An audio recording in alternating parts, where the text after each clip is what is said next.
So I know something we've kind of talked about briefly in the interview has been cultures, and obviously I'm interested in kind of getting to know more about cultural differences between the United States and Ecuador.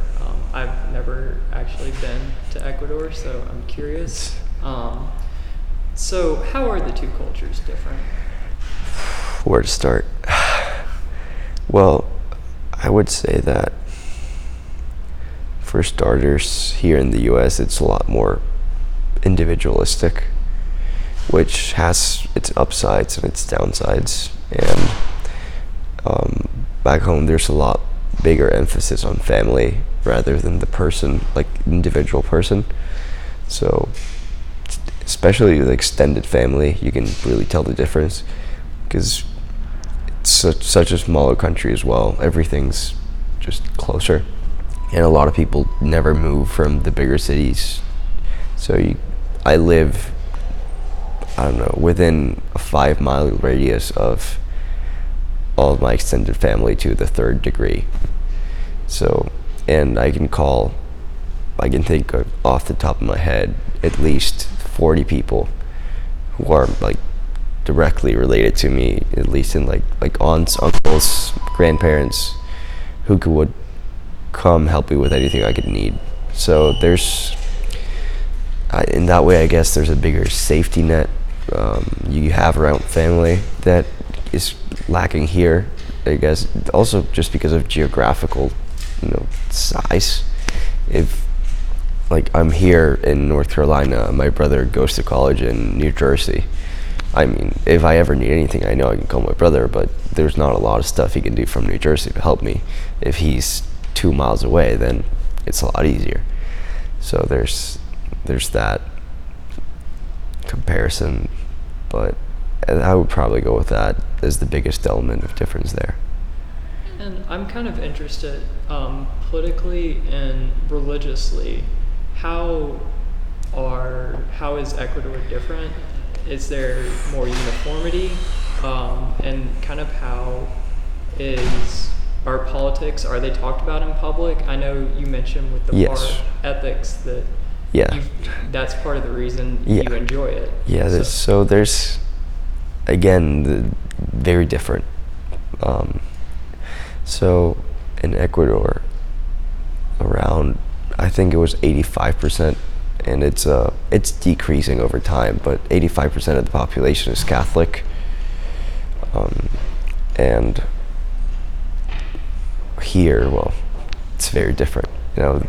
I guess there's still quite a large percentage of Christians, but it's been on the decrease as well, and it's a lot less unified because there's all different, I don't know what you call them, denominations. That's it.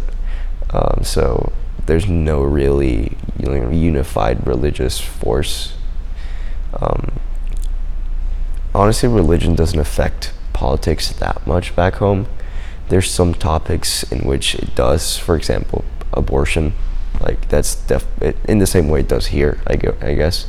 But there's a resounding no back home, whereas here it's a lot less, less unified and more divided.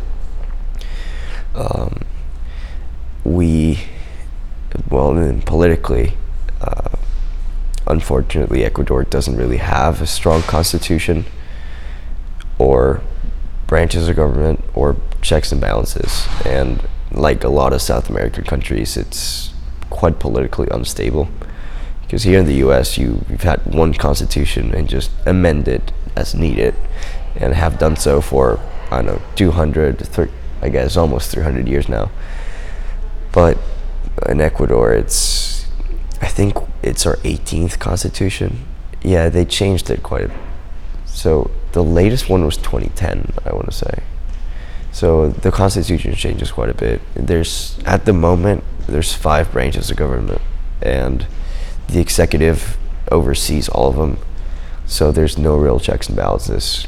And for almost 10 years, we had a quasi-dictator from 2007 to 2017, and he was recently ousted, and his successor has been kind of cutting back on some measures that he was really aggressive on, but it's going to be decades until we can recover from the economic and political damage he did. So it's quite a different situation. And honestly, I'm quite jealous of you guys over here. I'm quite a big fan of the Constitution and American checks and balances and political system. Well, I just learned a ton of new information. Yeah. You're lucky. That's the gist of it. Yeah. So, what are some things accepted here, like cultural norms or, ways people act or what they wear, that would raise eyes back home? Well, I guess, so on the lighter side, I guess, taking a less perhaps controversial approach, just the way, like, what did shock me when I came here was the way people dress for college here. It's kind of weird to me. It's just, back home, men are, like, it's not socially acceptable to wear shorts, especially not with long socks, and especially not open-toe shoes. So that was kind of weird for me. And then the girls just wear oversized t-shirts and sports shorts, which is also very weird. That was probably the biggest cultural shock I had, in terms of social acceptability of that, I guess, because it just looks like they're walking around in pajamas to me. But I mean, it's not my problem. So what's the typical attire back home? I mean, For guys, obviously it depends on like what you're going to do and where you're going, but you're wearing some kind of long pants, like blue jeans or something, and then closed shoes of any kind, and then if you're going to like the mall and or whatever, but if you're going to a meeting or a party or something, you're probably going to wear a shirt, like a button-down shirt. It depends, obviously, but it's just not socially acceptable to wear shorts if you're not at the beach. That was just weird to me. And kind of, what's a cultural norm in Ecuador that we would not understand here? So, I guess going back to the political and religious aspect to it, I don't know if you wouldn't understand here. I think it just wouldn't sit well with you how openly we talk about those topics, because discussions about politics and religion and pretty much anything, you can just have them with random people you don't even know that well in a social setting, and it would be perfectly normal. So that's been a very clear contrast to here in the U.S., where there's definitely a stronger element of political correctness and different observations you should make. So, but kind of bringing it back to something you mentioned earlier in the interview, the Parr Center of Ethics, you've been able to talk about those controversial topics. There's obviously places where it's frowned upon and places where it isn't.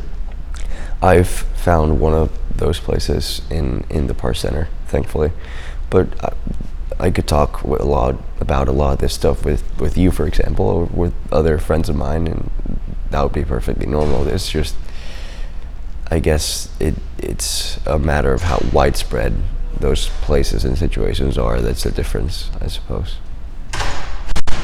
Thank you so much for taking your time. Yeah, you're welcome, man.